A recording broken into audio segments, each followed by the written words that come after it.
우리가 익히 알고 있는 대로 성도가 성도로서 살아가는 그 삶에 있어서 그 단계를 나누자면 크게 나누자면 두 가지의 단계가 있습니다.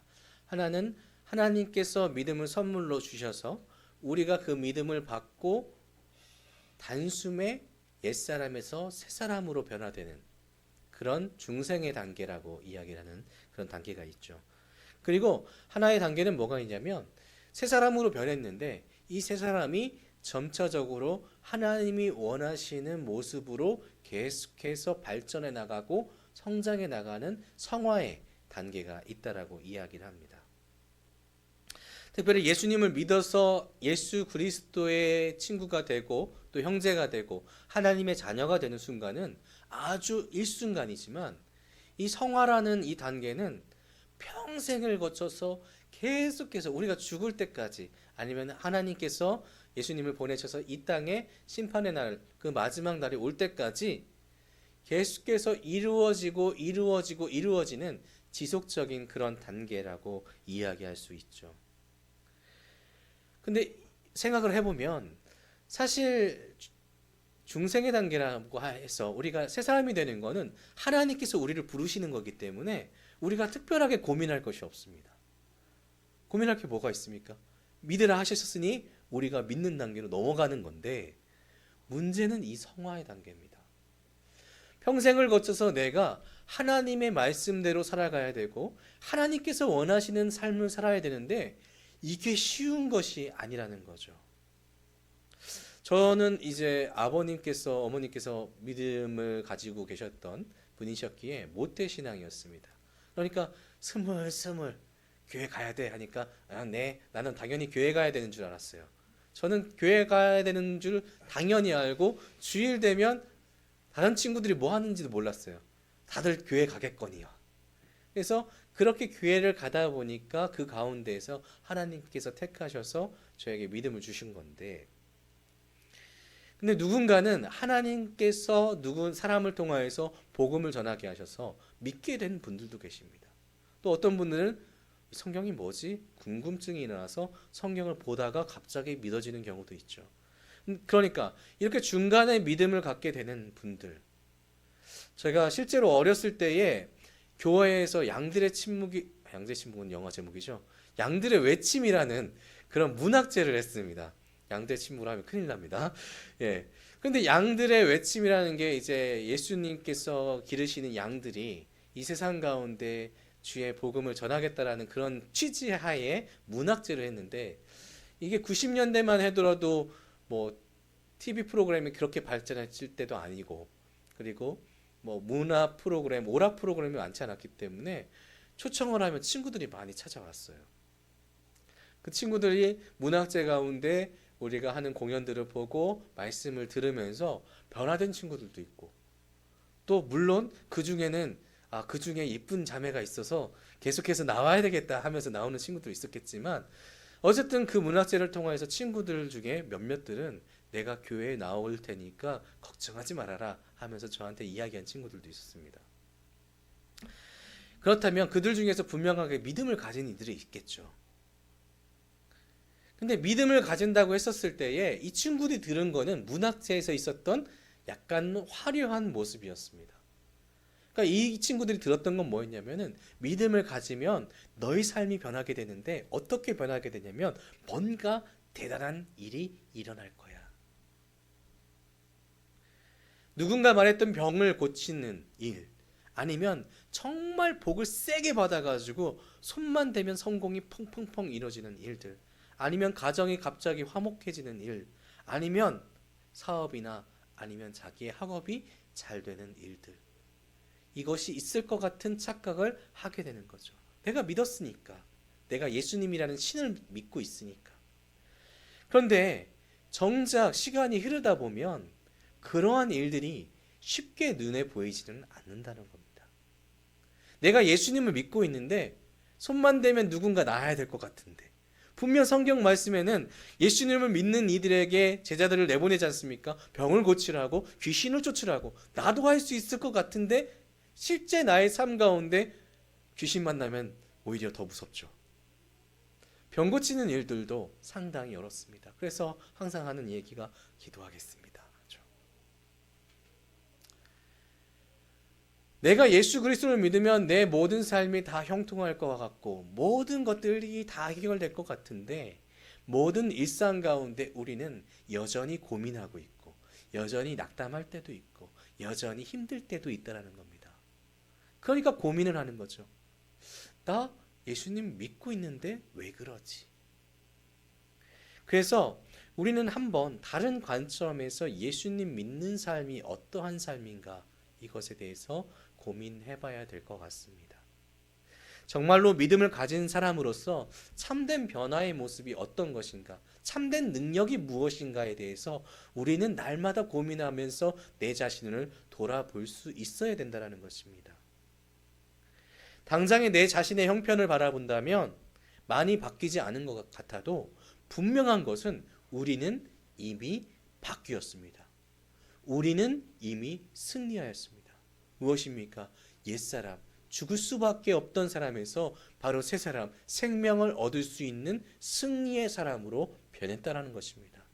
이것이 가장 놀라운 기적인데 우리는 이 기적을 바라보기보다는 현재 삶에서 내가 어떻게 조금 더 윤택하게 살아갈까 이것에 대해서 관심을 갖다 보니까 진짜 기적을 생각하지 못하게 되는 거죠.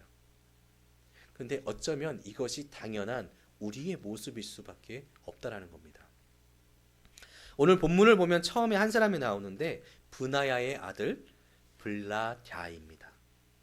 이 사람은 말씀을 보면은 오늘 본문에 등장하자마자 죽게 되는 비운의 사람이지만 실제적으로는 1절부터 나오는 사람입니다.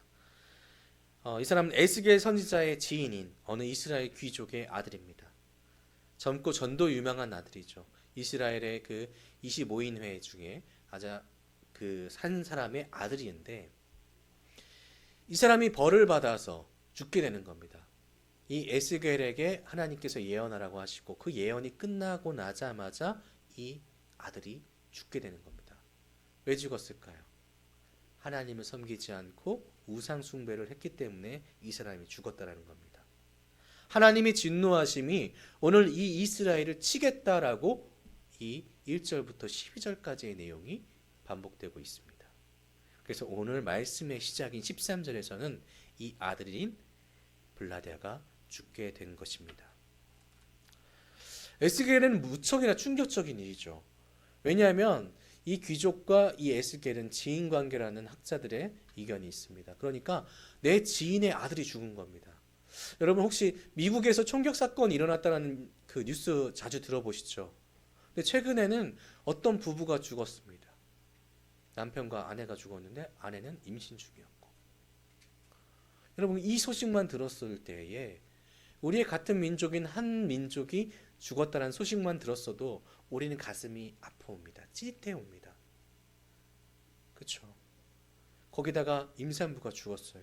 그러니까 얼마나 더 슬픕니까? 그런데 이 임산부 가족이 만약에 내 친척이고 내 가족이라고 했으면 어떻겠습니까? 더 충격적인 겁니다. 말도 나오지 않고 가슴은 메어지고 찢어질 것 같은 고통이 오게 된다는 것입니다. 근데 지금 에스겔의 심정이 이런 거죠. 나와 친했던 누군가가 징벌로 죽은 겁니다. 그런데 이것은 단순하게 이 사람만 죽는 것이 아니라 하나님의 본보기로서 이스라엘 민족에게 내려지는 하나님의 징벌이 예비되어 있고 준비되어 있다라고 말씀이 선포되었습니다. 그러니까 이 사람의 죽음은 그냥 시작인 겁니다. 그러니까 에스겔의 입장에서는 너무나 갑갑하고 너무나 가슴이 찢어지는 겁니다. 그래서 하나님께 묻습니다. 하나님, 이스라엘 남은 자들 다 멸하실 겁니까? 다 죽이실 거예요? 하나님 진짜 죽이실 거예요? 진짜 다 싸그리 다 청소해 버리실 거예요? 사실 이 말에는 다른 뜻이 하나가 있는데 하나님, 약속의 하나님, 하나님은 약속하셨지 않습니까? 이스라엘을 하나님의 백성으로 삼으신다고, 그리고 놓지 않으신다고, 나는 내 백성을 놓지 않으신다라고 말씀하시지 않으셨습니까? 약속하셨잖아요. 그러니까 이러시면 안 되는 거 아닙니까? 라고 에스겔은 지금 하나님께 부르짖는 것입니다. 창세기 12장 1절부터 3절에는 하나님이 이스라엘의 시초인 아브라함과 맺은 언약이 있습니다. 하나는 가나안 땅을 약속하십니다. 땅을 주겠다라고 하시죠. 둘은 큰 민족을 이루겠다라고 말씀하셨습니다. 그리고 세 번째는 아브라함을 복의 근원으로 만들어 주시겠다고 약속하셨습니다. 실제로 하나님께서는 정말로 열심을 다해서 이 약속들을 지키십니다. 단 70여 명의 한 가족이 있는데 그 가족이 200만 명이 넘는 대인구를 이루게 되었습니다. 그것도 종살이를 하면서. 하나의 나라를 세울 수 있을 만큼 고대의 민족을 이룬다는 것은 쉬운 일이 아닙니다. 얼마나 많은 가족들이 그냥 들판에서 사그라지는데요. 그런데 이 아브라함의 가족은 70명에서 200만 명이 넘는 그런 대민족으로 성장하게 됩니다. 그리고 하나님께서는 그 가족들을 다 이끌어내요. 하나님께서 예비하신 가나안 땅으로 인도해 내시죠. 물론 그 가운데 하나님을 따르지 않는 백성들을 어떻게 해서든지 이끌어내셨습니다. 가나안 땅에는 이미 강대한 민족들이 있었지만 그들을 하나님께서는 다 물리쳐 주십니다. 그리고 이스라엘을 그 땅 가운데 세워주시고 그 가운데 나라를 만들게 하셨습니다. 그리고 어떻게 하셨습니까? 솔로몬 왕 때는 그 주위 나라에서 말하지 않아도 알아서 조공을 바치는 정말 강력한 나라로 이스라엘을 성장시켜 주셨다는 겁니다. 그러면 가나안 땅을 취했던 이스라엘 사람들의 삶이 당연히 하나님께로만 집중되고 하나님의 말씀을 듣고 순종하는 삶을 살아야 되는데 우리는 성경을 보았을 때에 그러한 모습은 쉽게 찾아볼 수가 없습니다. 심지어 사울왕은 하나님을 배반했죠. 솔로몬도 하나님을 따른다고 했던 지혜 있는 왕이라고 하지만 이처럼 문란한 왕은 세상에 없습니다. 하나님의 말씀을 순종하지 않고 산당을 열심히 지었던 왕이 솔로몬 왕입니다. 그의 자녀들은 어떻습니까? 나라가 쪼개지고 북이스라엘과 남유다로 갈라지게 되고 왕정이 계속해서 이어지는 모든 과정들 가운데 선한 왕은 찾아보기가 힘듭니다.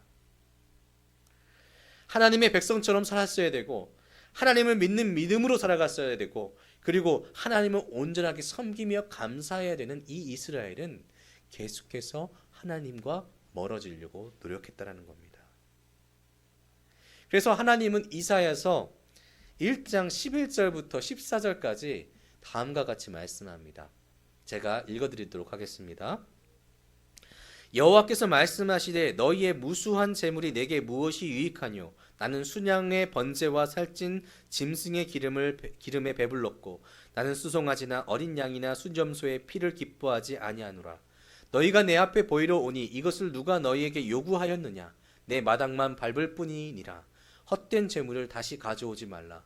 분향은 내가 가증히 여기는 바요. 월삭과 안식일과 대회로 모이는 것도 그러하니 성회와 아울러 악을 행하는 것을 내가 견디지 못하겠노라. 내 마음이 너희의 월삭과 정한 절기를 싫어하나니 그것이 내게 무거운 짐이라. 내가 지기에 곤비하였느니라. 아멘. 헛된 제사 이제 필요 없다라는 겁니다. 가증하고 악한 예배 드리지 말라라고 하고 있습니다. 그러면서 너희를 처단하리라 말씀합니다. 결국에 이스라엘은 어떻게 됩니까? 이방인들이 사륙하고 도륙하게 됩니다. 그리고 예루살렘 성전이 무너지게 되죠. 패역한 백성들은 포로로 끌려가게 됩니다. 이러한 말씀을 에스겔도 들었기에 알고 있었기에 하나님께 강력하게 항의하는 겁니다. 하나님 진짜 이스라엘 버리실 건가요? 하나님 약속의 하나님 이스라엘과 맺은 언약 기억해 주세요라고 외치고 있는 겁니다. 그때 하나님께서 이 에스겔에게 말씀하십니다. 이것이 약속한 백성, 언약을 맺은 백성에게 하나님께서 택한 백성에게 하시는 말씀인데 우리 19절을 함께 읽어보겠습니다. 함께 읽습니다. 시작. 내가 그들에게 한 마음을 주고 그 속에 새 영을 주며 그 몸에서 돌 같은 마음을 제거하고 살처럼 부드러운 마음을 주어. 아멘. 우리는 사실 하나님과 동행할 수가 없는 존재죠. 이스라엘 모습만 봐도 알 수 있습니다. 사람은 하나님의 의로우심을 따라갈 수가 없는 악한 존재입니다.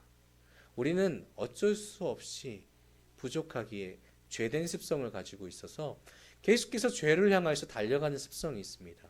그러니까 내가 스스로 하나님 앞에 나 의로울 수 있습니다 라고 하는 것은 또 교만일 수밖에 없다라는 겁니다. 그래서 하나님께서 우리에게 그래 너희 모습을 너희가 스스로 보았으니 이제 내가 너희의 삶 가운데 도움을 직접적으로 주시겠다 약속하시는 겁니다. 나는 내가 택한 백성에게 그냥 무작정 따라오라고 하는 존재가 아니다. 불가능한 일을 하라고 억지 부리는 그러한 존재가 아니다라고 말씀하시는 겁니다.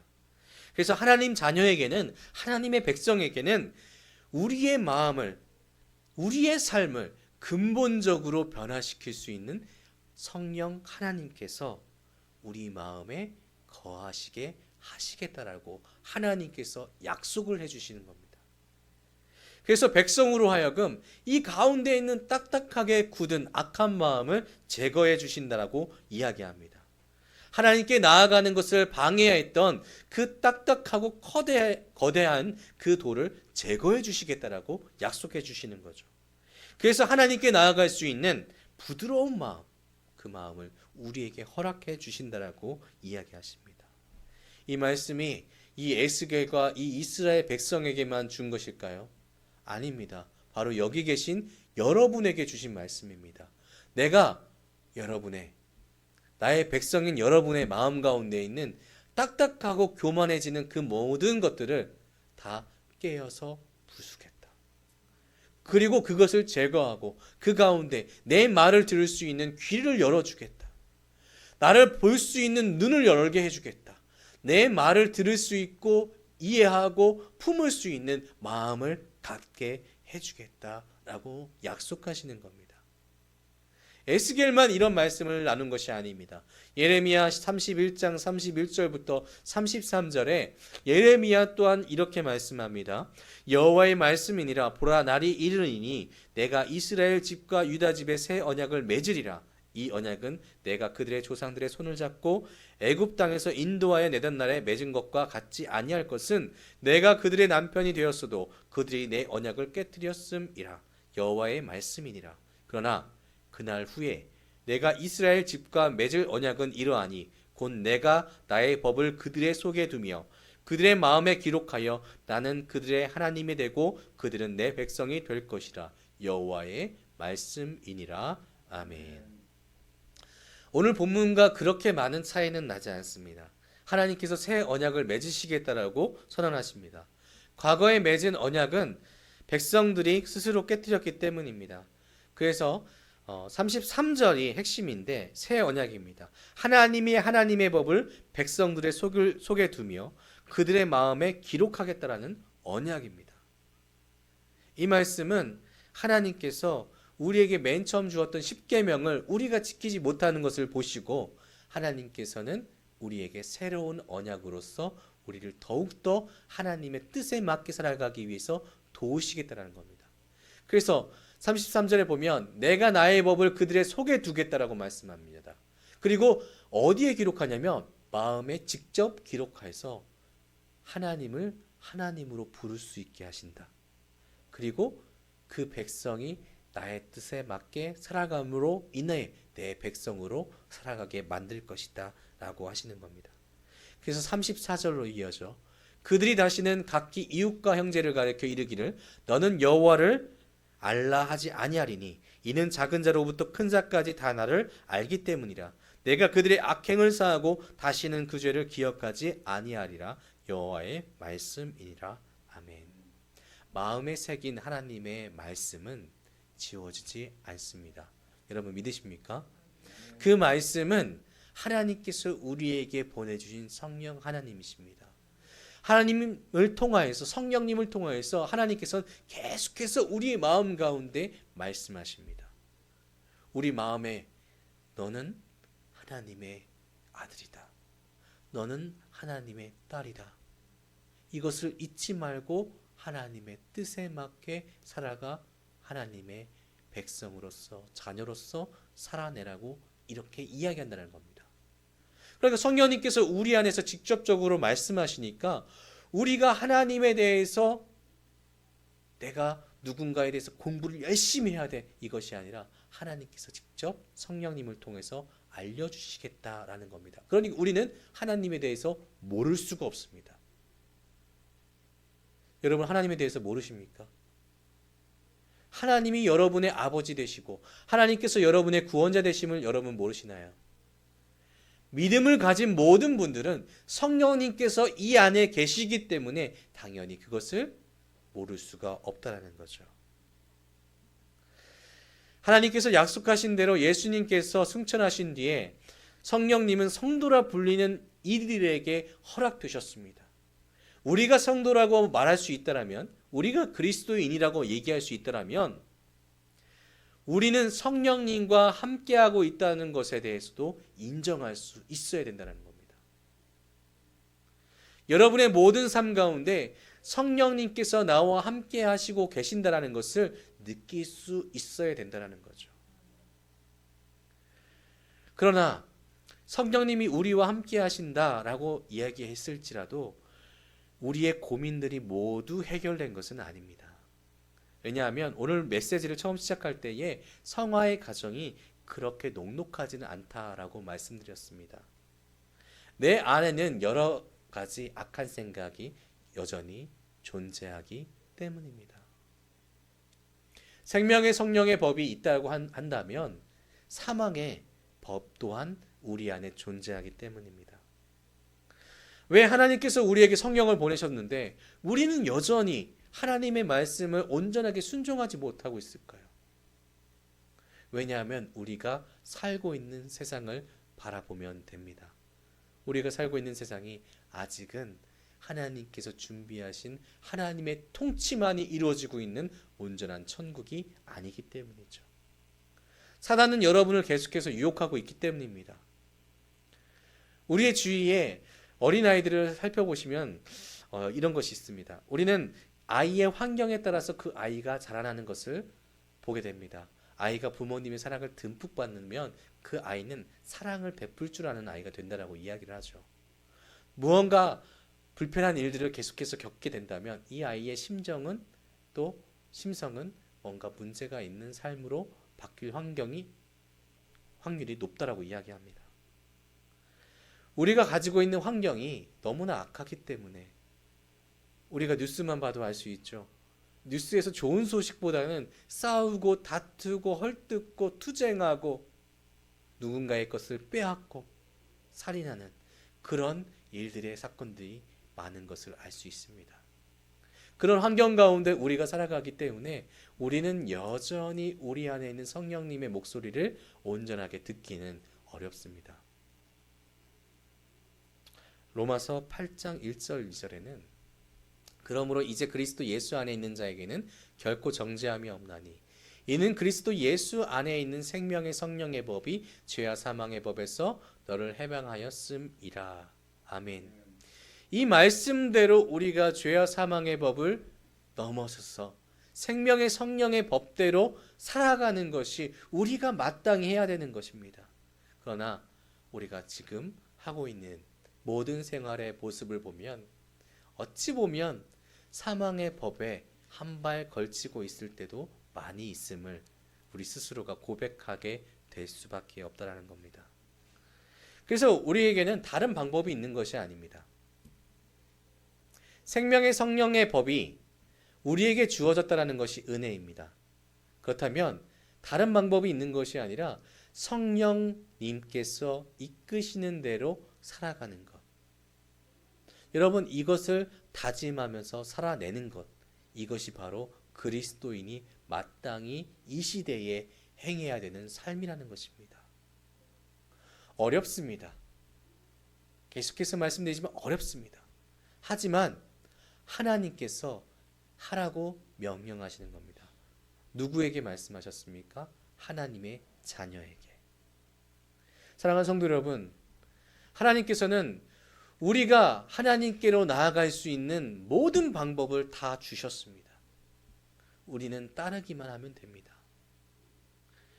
오늘 하루 동안 살아가시는, 또 일주일 동안 살아가시는, 또 한 달을, 1년을, 우리의 평생을 살아가는 과정들 가운데 두 가지의 법은 날마다 우리의 마음 가운데 존재할 겁니다.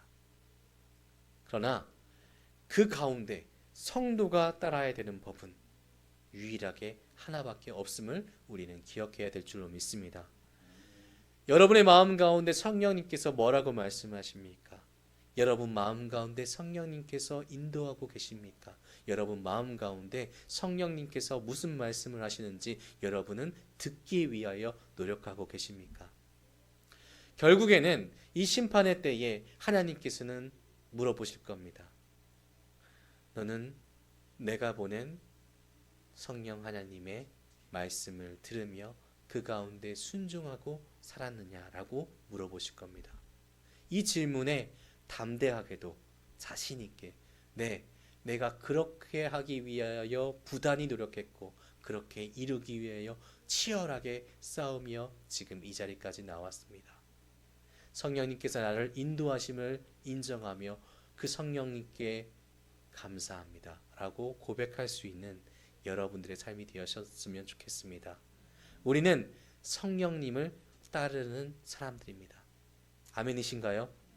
여러분의 마음 가운데 성령님의 뜨거운 불길이 있음을 기억하시고 또 성령님의 그 뜨거운 불길로서 더럽고 추한 죄들을 사해 나가고 제해 나가시는 여러분의 참되고 복된 삶이 되시기를 주님의 이름으로 축복합니다. 기도하겠습니다.